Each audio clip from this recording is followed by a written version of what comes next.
तो जब भी हम कोई फेमस आर्टिस्ट के आर्टवर्क को देखते हैं, उसके बेस लेवल को समझना बहुत ज़्यादा ज़रूरी है, उसके फंडामेंटल को समझना बहुत ज़्यादा ज़रूरी है। 1 क्लास का एग्ज़ाम लिखना है, तो क्या आप 10 क्लास की बुक को पढ़ने जाइएगा? कॉपी करना और सही गाइडेंस में कॉपी करना दोनों अलग-अलग चीज़ें हैं।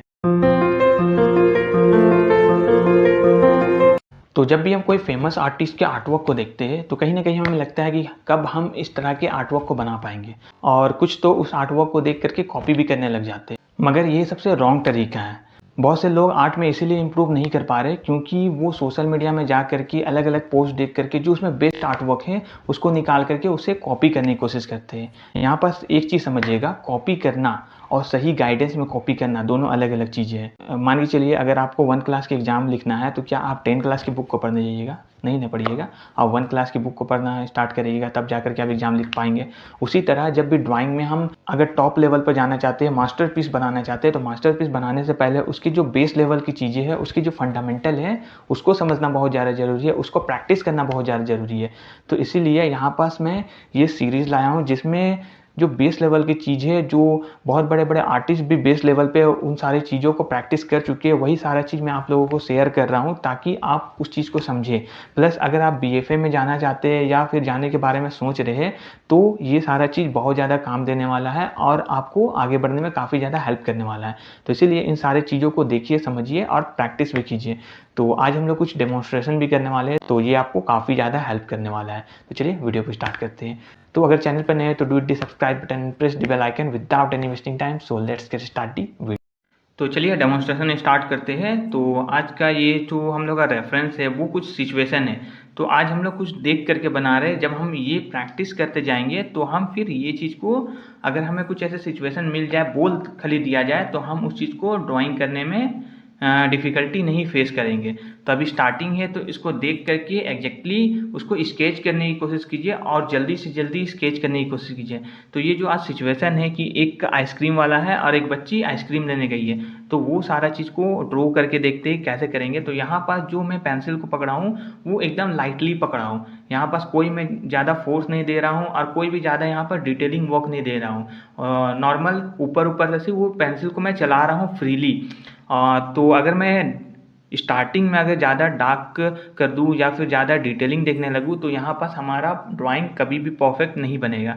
क्योंकि जो मैं फ्री हैंड ये पेंसिल को चला रहा हूँ, तो यहाँ पास मैं सारा जो प्रोपोर्शन जजमेंट है वो सारा चीज़ देख रहा हूँ कि कौन सा चीज़ कहाँ पास आएगा, और जो हमें A4 साइज़ का पेपर मिला है उसमें एग्जैक्टली हम कैसे सही चीज़ को सही जगह बैठाएंगे। तो इसके लिए आपको पहले फ्रीली काम करना पड़ेगा। इससे क्या होगा कि आपका ऑब्जर्वेशन इम्प्रूव होगा और आपको पता चलेगा कि कौन सा चीज़ कहाँ बैठाना है और किस तरह से करना है। और आपका आई भी इससे ट्रेन होता है कि आप कैसे सही चीज़ को सही जगह मेंशन करेंगे, आप बिना मेजरमेंट के कैसे सही चीज़ को सही जगह मेंशन करेंगे, वो सारा चीज़ पता चलता है। तो इसीलिए ये सब स्केचिंग करना बहुत ज़्यादा ज़रूरी है। 3 4 5 जितना ज़्यादा स्केचिंग करेंगे आपके लिए उतना बेनिफिट रहेगा। तो बहुत सारे जो बिगनर होते हैं वो सोशल मीडिया पर जा कर के जो टॉप लेवल के आर्टिस्ट है उसको देखते हैं, उसके आर्टवर्क को देखते हैं और उसको प्रैक्टिस करने की कोशिश करते हैं। तो यहाँ पास ये सब रॉन्ग तरीका है। अगर आप इस तरीके से करोगे तो आपको काफ़ी ज़्यादा टाइम लगने वाला है सीखने में। जो चीज़ आप 1 से 2 मंथ में सीख जाओगे, वही चीज़ को सीखने में आपको सालों साल लग जाएगा, तो भी वो इम्प्रूवमेंट नहीं आ पाता है क्योंकि यहाँ पास आपका बेस लेवल की चीज़ें स्ट्रॉन्ग नहीं होती है। अगर आप ये सारा चीज़ करोगे तो आपका अगर बेस स्ट्रॉन्ग हो गया, तो आप जब वो सारे मीडियम जो शेडिंग हो गया या एक्रेलिक कलर हो गया या वाटर कलर हो गया या फिर अलग अलग जो मीडियम है, उन सारे चीज़ों पे भी आपका मजबूत पकड़ हो जाता है अगर आप ये बेस लेवल की चीज़ों को प्रैक्टिस करते हैं। तो इसीलिए कहा जाता है कि ड्राइंग में मेन चीज़ें स्केचिंग और ड्राइंग, ये सारा चीज़ आप जब करोगे तो आपके लिए कोई भी ड्राइंग बनाना काफ़ी ईजी हो जाता है। तो यहाँ पर देखिए, जो आइसक्रीम वाला था उसके बाद मैं यहाँ पर बच्ची का जो ड्राइंग बना रहा हूँ, तो उसको भी मेजरमेंट अपने आई से ही किया कि कितना दूरी पे वो बच्ची खड़ी है। तो वो सारा चीज़ को देखिए और कितना हाइट है उसका, उससे कितना नीचे बच्ची है, वो सर कहाँ पास आ रहा, वो सारा चीज़ को आप देखिए, प्रैक्टिस कीजिए। जब ये सारा चीज़ प्रैक्टिस करते जाओगे तो आपका ऑटोमेटिक जो इम्प्रूवमेंट है वो होता चला जाएगा। प्लस जो पीछे जो मेन खड़ा है उसने भी थोड़ा सा पीछे खड़ा है, तो उसको कैसे दिखाएंगे कि वो थोड़ा सा शॉर्ट छोटा लगे और लगे कि वो उसके पीछे खड़ा है। तो वो सारा चीज़ भी मेजरमेंट करना पड़ता है, क्योंकि आप अगर बीएफए का एग्ज़ाम देने के बारे में सोच रहे हो या फिर पढ़ते हो तो आप समझ रहे होंगे कि आपको कोई सिचुएशन ऐसे दिया गया होगा तो आपको परफेक्टली ड्राइंग नहीं बना होगा। लाइक जो आदमी खड़ा है थोड़ा सा ज़्यादा बड़ा बन जाए ये, या फिर ये थोड़ा सा छोटा बन जाए, या फिर फेस थोड़ा सा बड़ा बन जाए। तो ऐसे प्रॉब्लम आते हैं जब आप ड्राइंग करना स्टार्ट करते हैं। तो इनिशियल लेवल पे वो सारा चीज़ आती है, लेकिन जब आप प्रैक्टिस करते जाते हो तो आपको ये सारा चीज़ बनाने में काफ़ी ईजी हो जाता है। तो मैं भी जब पहले स्केचिंग करता था तो मैं ज़्यादा से ज़्यादा जो टॉप लेवल के आर्टिस्ट थे उन लोगों को फॉलो करके उसको कॉपी करने की कोशिश करता था। तो वो सारा चीज़ जो मैं गलती कर चुका हूँ वो आप लोग ना करें, और आप लोग को इसलिए मैं ये सारा चीज़ शेयर कर रहा हूँ ताकि आप इस चीज़ को प्रैक्टिस करके अपने आर्ट फील्ड में ग्रो कर सको। और जब हम इसे फ्रीली करते हैं ना तो हमें प्रोपोर्शन जजमेंट करने में काफ़ी ज़्यादा इजी होता है। और जब हम फ्रीली करते हैं तो इससे हम अपने पेंसिल के साथ कंफर्टेबल भी होते हैं कि हम कैसे अपने पेंसिल को मूव करें और कहाँ पास कैसे कर्व दे, वो सारा चीज़ कंफर्टेबली करते हैं। और धीरे धीरे जाके जब कंफर्टेबल हमारा बढ़ता है तो फिर हमारा ड्राइंग परफेक्टली बनने लगता है। तो इसीलिए फ्रीली शुरू में काम करना ज़रूरी है, फिर धीरे धीरे जा करके इसको डार्क करना स्टार्ट कीजिए।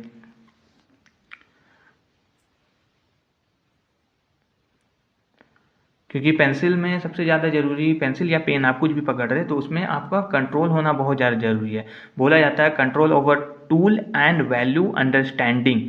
जब आप कोई ड्राइंग को फ्रीली करना स्टार्ट करते हो तो आपका इसमें कंट्रोल भी काफ़ी ज़्यादा इम्प्रूव होता है, और उसके बाद आपका वैल्यू भी काफ़ी हद तक सुधरता है। वैल्यू मतलब डार्कनेस एंड लाइटनेस जो आप शेडिंग करते हो बाद में, तो उसमें काफ़ी ज़्यादा आपका इम्प्रूव होता है। तो ये जो बेस लेवल की चीज़ें हैं आप अपना स्ट्रॉन्ग कर लेते हो तो बाकी चीज़ आराम से वो ईजी होता चला जाता है। तो यहाँ पर देखिए जो सबसे लास्ट में जो लेडी जा रही है बच्चों को लेकर के, तो उनको भी मैं थोड़ा सा उनसे छोटा रखा हूँ ताकि वो फील आए कि वो उससे दूर है। तो इन सारे चीज़ों को देखना बहुत ज़्यादा ज़रूरी है जब आप एंट्रांस एग्ज़ाम की प्रैक्टिस कर रहे हो या फिर बीएफए के बारे में सोच रहे हो। तो इसके लिए ये सारा चीज़ जानना बहुत ज़्यादा ज़रूरी है। तो ये सब बेस लेवल की चीज़ें हैं, जब इन सारे चीज़ों को समझोगे तो फिर आपको आगे कोई भी दिक्कत नहीं आने वाली है। पहले जो हम लोग ड्राइंग करना स्टार्ट करते हैं तो उस समय शेडिंग के बारे में बिल्कुल नहीं सोचे, और ये स्केचिंग भी कर रहे हैं तो इसमें डिटेलिंग में बिल्कुल ना जाए और उसके बारे में सोचे भी मत। मतलब सोचना है कि आपका परफेक्ट बने या नहीं बने कोई मतलब नहीं है, आप सिर्फ स्केचिंग कीजिए बस फ्रीली। उसको अपना अपना जो हैंड है वो जहाँ जा रहा है बस उसको मूव करते जाइए, उस लेवल का ड्राइंग करना जारी रखिए, और इस बारे में बिल्कुल भूल जाइए कि वो परफेक्ट बनेगा भी या नहीं बनेगा। उन सारी चीज़ों पे अगर ध्यान देंगे तो ऐसे भी आपका ड्राइंग कभी भी परफेक्ट नहीं बनेगा। तो ये सारे जो चीज़ है उस पर बिल्कुल ध्यान नहीं देना है। और जब आपका कंट्रोल हो जाता है टूल पे, तो जब आप वैल्यू अंडरस्टैंडिंग करते हैं तो वो भी आपके लिए काफ़ी ईजी हो जाता है। तो कहा जाता है ऐसे control over tool and value understanding. जब हमारा कंट्रोल रहता है टूल पे तो हमारा वैसे ही वैल्यू भी सुधरता चला जाता है। तो वो सारा चीज़ को आप ध्यान में रखिएगा। अब यहाँ जो हमारा ड्राइंग है वो जो बेस लेवल की चीज़ है, जो हमारा मैन वगैरह है वो कंप्लीट हो चुका है। तो अब यहाँ पर थोड़ा सा मैं बैकग्राउंड को दे दे रहा हूँ ताकि वो फील आए कि मार्केट में एक आइसक्रीम वाला है और बच्ची आई है खरीदने और बाकी आसपास जो आदमी लोग घूम रहे हैं, वो सारा चीज़ को मैं फील दे सकूँ। तो इसलिए ये सारा चीज़ मैं ऐड कर रहा हूँ ताकि वो फील आए। जब हमारा ये ड्राइंग कंप्लीट हो जाता है तो इसमें अब हम थोड़ा सा डार्कनेस ऐड करेंगे कि कहाँ कहाँ कौन सा मैन है, क्योंकि अब तो इसमें जो हमारा प्रोपोर्शन जजमेंट था वो तो हो चुका है कि कौन सा चीज़ कहाँ पास है। तो आराम से हम लोग डार्क करके जो हल्का फुल्का डिटेलिंग है वो सारा चीज़ हम लोग ऐड कर सकते हैं इसमें, और इसको और सुंदर बना सकते हैं। यहाँ अब जो मेरा पीछे का बैकग्राउंड है वो सारा चीज़ को मैं थोड़ा सा डिटेलिंग दे रहा हूँ, हल्का सा कौन सा चीज़ कहाँ पास है वो सारा चीज़ मैं ऐड कर रहा हूँ ताकि वो फील आए कि वो पूरा मार्केट है और मार्केट में जो है पूरा पब्लिक भरा हुआ है और अपने अपने जो काम है वो सारा चीज़ कर रहे हैं। तो वो सारा चीज़ मैं यहाँ पास फील दे रहा हूँ ताकि वो उस तरह का लगे। तो हर एक चीज़ों को मैं थोड़ा सा डिटेलिंग वगैरह है हल्का सा दे रहा हूँ, लेकिन उतना भी ज़्यादा डिटेलिंग में नहीं देख रहा हूँ ताकि मुझे वहाँ पास इस सारे डिटेलिंग में खोना नहीं है। इसीलिए यहाँ पर ऊपर ऊपर से जो चीज़ जहाँ है बस उस चीज़ को वहाँ पास मेंशन कर दे रहा हूँ लाइन या कर्व के थ्रू, और यहाँ पास ज़्यादा कोई भी मैं जैसे कि पीछे का जो स्पेस है वो सारा चीज़ मैं ज़्यादा डिटेलिंग नहीं दे रहा हूँ, क्योंकि ड्राइंग में बहुत ज़्यादा इंपॉर्टेंट है सबसे ज़्यादा प्लेसमेंट, कि हमें A4 साइज़ का पेपर मिले तो हम सही जगह पे उसको बैठा सकें। और इनिशियल लेवल पे यही ज़्यादा प्रॉब्लम आती है कि हम सही जगह हर चीज़ को बैठा नहीं पाते, क्योंकि जो इनिशियल लेवल के जो स्टूडेंट है या जो सीख रहे हैं अभी, वो सीधे डिटेलिंग वर्क पे घुस जाते हैं। उनका आई उस तरह से ट्रेन नहीं हो पाता कि वो उसको सिंप्लीफाई कर सके। तो मेन चीज़ यही होता है स्टार्टिंग में कि हम सिंपल चीज़ें नहीं देख पाते स्टार्टिंग में, और जब हम सिंपल चीज़ें देख लेते हैं तो हमें कोई भी ड्राइंग करने में डिफ़िकल्टी नहीं फेस करना पड़ता। तो इसीलिए ये सारा चीज़ को जब आप समझोगे तो आपके लिए कोई भी ड्राइंग करना ईजी हो जाएगा, फिर आपको कोई भी डिफ़िकल्टी नहीं लगेगा। ये सारा चीज़ आपको बहुत ज़्यादा आसान लगने वाला है। तो इसीलिए ये सारे चीज़ को जितना ज़्यादा प्रैक्टिस करोगे आपके लिए ड्राइंग करना उतना ईजी हो जाएगा। और जब इन सारे चीज़ों को आप प्रैक्टिस करते हो ना, तो इससे आपका जो इमेजिनेशन पावर है वो काफ़ी ज़्यादा इम्प्रूव होता है, क्योंकि आप इन सारे चीज़ों को याद करने लगते हो कि अगर कोई हमें सिचुएशन मिल जाता है, लाइक अभी तो जैसे ये मार्केट का सीन बना रहे हैं, तो ऐसा और भी सिचुएशन मिल जाए कि अगर चाय के मंडी में बहुत सारे लोग चाय पी रहे हैं, साथ में पेपर पढ़ रहे हैं या बातें कर रहे हैं, अगर ऐसे सिचुएशन मिल जाए तो हम उसको किस तरह से ड्रॉ करेंगे। जब आप इन सारे फिगर को प्रैक्टिस कर लोगे, इन सारे चीज़ों को आप बार बार जब 5 बार 10 बार प्रैक्टिस कर लेते हो, तो आपको कहीं ना कहीं ये माइंड में फिट हो जाता है, और आगे कभी ऐसा सिचुएशन मिलता है आपको तो आपके लिए वो सारा चीज़ काफ़ी ईजी हो जाता है। तो जब हम यहाँ पर ड्राइंग कंप्लीट कर लिए तो यहाँ पास मैं थोड़ा सा डार्कनेस ऐड कर रहा हूँ, ताकि हर चीज़ को सही से मैं उस टाइप का कर्व दे सकूँ, हर चीज़ को सही तरह से हम बैठा सकें। क्योंकि यहाँ पर जो मैंने ड्राइंग बनाया था वो फ्रीली सिर्फ बनाया था, बस वो सही जगह प्रोपोर्शन जजमेंट करके सही जगह उस चीज़ को मेंशन किया था।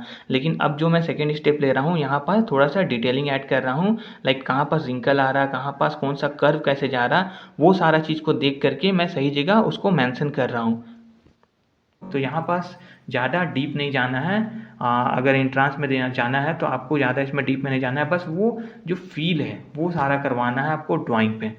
और डिटेलिंग में घुसना है तो डिटेलिंग में भी वीडियो ला चुका हूँ कि कैसे आप परफेक्ट फेस ड्राइंग करें।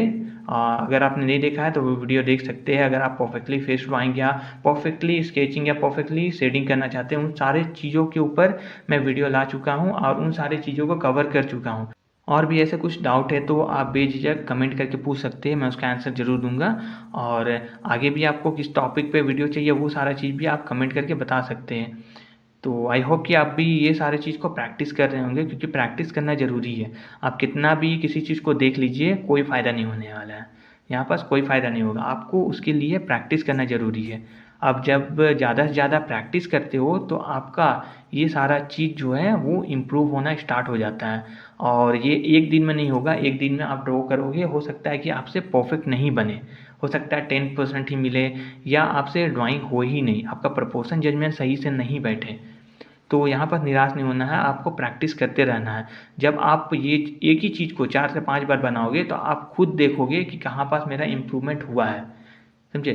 तो इसीलिए आपको स्केचिंग करना ज़रूरी है। तो ये बात जो हम बोले कि आपको एक ही स्केचिंग को 5 बार बनाना है, और हर एक जो 5 स्टेप को बनाए आप, तो उन सारे स्टेप को देखिए कि आप कहाँ पास कितना ज़्यादा इम्प्रूव किए। क्योंकि आप अलग अलग ड्राइंग बनाते हो तो आप वहाँ पर देख नहीं पाते हो कि कहाँ पास मैं इम्प्रूव किया और कहाँ पास मेरा थोड़ा सा ख़राब हुआ ड्राइंग। तो वो सारा चीज़ देखने के लिए आपको एक ही ड्राइंग को कम से कम 4 से 5 बार बनाएंगे, तो यहाँ पास आपका इम्प्रूव भी होगा और आप चीज़ों को ऑब्जर्व कर पाओगे कि कहाँ पास मेरा वीक पॉइंट है, कहाँ पास मैं ख़राब काम कर रहा हूँ, वो सारा चीज़ पता चलेगा। तो ज़्यादा से ज़्यादा प्रैक्टिस करना ज़रूरी है, और एक ही चीज़ को प्रैक्टिस करोगे तो आपके लिए समझना काफ़ी ईजी हो जाता है। तो जो लाइट एरिया है, डार्क एरिया है, वो सारा चीज़ मैं अलग कर रहा हूँ। लाइक अगर राइट साइड से लाइट आ रहा है तो उसके लेफ़्ट एरिया में हल्का सा डार्कनेस आएगा, वही मैं सारा चीज़ ऐड कर रहा हूँ ताकि वो फील दे सकूँ कि राइट साइड से लाइट आ रहा, लेफ़्ट साइड में थोड़ा सा डार्कनेस आ रहा। तो हर एक चीज़ों को मैं देख रहा हूँ यहाँ पर, जो भी लेफ़्ट एरिया में है उसको हल्का सा डार्क कर रहा हूँ। और ये और भी ज़्यादा डीप में शेडिंग हो सकता था, लेकिन वीडियो काफ़ी ज़्यादा लंबा हो जाएगा, इसीलिए मैं ऊपर से ही इसको सेट करके बस वो फील दे रहा हूँ, बस आप लोगों को समझा सकूँ कि स्केचिंग किस तरह से कर सकते हैं आप इजीली, परफेक्टली, क्विकली। तो ये सारा चीज़ को आप देखिए, समझिए। और भी बहुत सारे जो है डिटेलिंग काम है जो मैं ऐड नहीं किया हूँ, जैसे कि वो शीशा के अंदर आइसक्रीम था, वो सारा चीज़ मैं ऐड नहीं किया था ताकि मैं बाद में उसको डाल सकूँ। क्योंकि जब आप स्केचिंग करते हो तो आपको सिर्फ ऊपर ऊपर के चीज़ों को देखना रहता है और सिर्फ लाइन कर्व के थ्रू आपको बस वो फील देना रहता है। जब आप सेकेंड स्टेप पे जाओगे तो उसमें थोड़ा सा डिटेलिंग आता है, फिर शेडिंग कलरिंग जो आता है वो सारा चीज़ स्टेप बाय स्टेप प्रोसेस होता है। तो अगर आप इस स्टेप से जाओगे तो आपके लिए ये सारा चीज़ कवर करना काफ़ी ईजी हो जाएगा। तो इसीलिए मैं ये सारा चीज़ को छोड़ दिया था शुरू में, क्योंकि मैं वहाँ पर डिटेलिंग बिल्कुल भी नहीं देख रहा था, नॉर्मल बस फील देने की कोशिश कर रहा था। तो इसीलिए ये सारा चीज़ को समझिए और इस चीज़ को आप जितना ज़्यादा प्रैक्टिस करोगे उतना ज़्यादा अच्छा है। और बहुत सारे लोग पूछते हैं कि मैं पिक्चर कहाँ से लेता हूँ, तो आप पिंटरेस्ट डाउनलोड कर सकते हैं। वहाँ पास आप जैसे कोई भी आपको ड्राइंग चाहिए बेस्ट क्वालिटी में वहाँ पास आपको पिक्चर मिल जाएगा और वहाँ से प्रैक्टिस कर सकते हैं। और इनिशियल लेवल पर है तो उसका प्रिंट आउट निकाल लीजिए, क्योंकि आपके पास अगर टैब है, लैपटॉप है तो बहुत बढ़िया, उससे प्रैक्टिस कर सकते हो। फ़ोन से मैं बोलूँगा कि फ़ोन से बिल्कुल ड्राइंग नहीं कीजिए, क्योंकि वहाँ पास आपको zoom in and zoom out करना पड़ता है। तो कहीं ना कहीं आपका प्रोपोर्शन जजमेंट है वो परफेक्टली नहीं बनेगा, क्योंकि जब आप जूम आउट करके जब ड्राइंग बनाते हो तो वो थोड़ा सा छोटा रहता है, जब जूम इन करते हो तो थोड़ा सा बड़ा हो जाता है। तो हो सकता है वहाँ पास आप प्रोपोर्शन थोड़ा सा ख़राब हो जाए, थोड़ा सा वहाँ पास बड़ा बन जाए, लाइक फेस आपका बड़ा बन जाए, बॉडी छोटा बन जाए, तो ऐसा प्रॉब्लम आती है। तो इसीलिए आप अगर टैब है तो बहुत अच्छा, उससे प्रैक्टिस कर सकते हो, लैपटॉप कंप्यूटर है तो उससे प्रैक्टिस कीजिए, या बेस्ट है आप प्रिंट आउट निकाल लीजिए उसका, उसके बाद उससे प्रैक्टिस कीजिए। इससे आपका प्रोपोर्शन जजमेंट बहुत हद तक सही होगा और आप सही से इम्प्रूव भी कर पाओगे। तो आई होप कि आपको ये सारा चीज़ जो है वो समझ में आ रहा होगा और आपने ऐसे बहुत सारे जो प्रोपोर्शन जजमेंट उस चीज़ को काफ़ी ज़्यादा अप्रिशिएट किए है, प्लस बहुत सारे लोग मुझे कमेंट भी करते हैं। तो मुझे ये सारा चीज़ देख करके बहुत अच्छा लगता है कि आप लोगों को ये सारा चीज़ पसंद आ रहा है, और इसीलिए मैं आपसे इंस्पायर होकर वो ये सारी चीज़ों को और ज़्यादा कवर करने की कोशिश कर रहा हूँ, ताकि आप भी इस चीज़ में इम्प्रूव कर सको। तो अगला टॉपिक भी आपको क्या चाहिए और किस चीज़ में आप डिफ़िकल्टी फेस कर रहे हो, वो सारा चीज़ कमेंट करके ज़रूर बताइएगा, क्योंकि आप कमेंट करते तो मुझे काफ़ी ज़्यादा अच्छा लगता है कि मैं इस चीज़ पे और ज़्यादा काम कर सकूँ, इस चीज़ को और ज़्यादा ला सकूँ। तो इसलिए कमेंट कीजिएगा, आपका कमेंट का इंतज़ार रहेगा। तो ये सारा चीज़ को मैं कवर करने के बाद यहाँ पास फील देने के लिए और उसमें शैडो ऐड कर रहा हूँ, और प्लस बैकग्राउंड को मैं उतना ज़्यादा डिटेलिंग नहीं दिया हूँ, क्योंकि मेरा मेन सब्जेक्ट को दिखाना यहाँ ज़रूरी था, तो इसलिए मैं मेन सब्जेक्ट को ज़्यादा फोकस किया। तो आई होप कि आपने भी प्रैक्टिस किया होगा। तो अगर प्रैक्टिस किया है तो आप मुझे ये सेंड भी कर सकते हैं, या इंस्टाग्राम आईडी है वहाँ पास मुझे टैग कर सकते हैं, तो मैं आपके पिक्चर को ज़रूर शो करूँगा। अब मैं पिक्चर में ये फील लाने की कोशिश कर रहा हूँ कि राइट साइड से लाइट आ रहा है तो उसका जो शैडो है वो लेफ़्ट साइड में बनेगा, ताकि वो उस तरह का फील आए। तो इसीलिए यहाँ पास मैं शैडो वगैरह ऐड कर रहा हूँ ताकि वो उस तरह का लगे। प्लस बैकग्राउंड को मैं थोड़ा सा हल्का सा डिटेलिंग दे रहा हूँ, थोड़ा सा जहाँ जहाँ हल्का लग रहा है मुझे डिटेलिंग देना चाहिए वो सारा चीज़ ऐड कर रहा हूँ। अब डिटेलिंग डालने के बाद जहाँ भी हल्का सा कुछ लग रहा है मुझे, कहाँ पास हल्का सा डिटेलिंग दे देना चाहिए। ऐसे तो ज़्यादा मैं डीपली डिटेल नहीं दे रहा हूँ, नॉर्मल लाइन के थ्रू दे रहा हूँ, और ये लाइन देना भी काफ़ी ज़्यादा हेल्प करता है आपको। बाद में जब शेडिंग करना है तो इसके थ्रू ही आप शेडिंग करना स्टार्ट करते हो, तो इसीलिए ये सारा बेस का चीज़ें है। तो ये सब प्रैक्टिस भी कीजिए। आप यहाँ पास फ्री हैंड कर रहे तो उसको हर एक चीज़ों को समझिए, यहाँ पास लाइन का भी रोल है, वो सारा चीज़ को समझ करके उसको प्रैक्टिस कीजिए। तो आई होप कि आपको ये सारा वीडियो पसंद आया है। तो वीडियो अगर पसंद आया तो वीडियो को लाइक शेयर एंड कमेंट जरूर कीजिएगा, क्योंकि आपके एक लाइक से बहुत सारे जो एस्पायरिंग आर्टिस्ट हैं वहाँ तक हमारा वीडियो पहुँचता है। तो चलिए वीडियो को अभी हम लोग क्लोज करते हैं और मिलते हैं नेक्स्ट वीडियो में।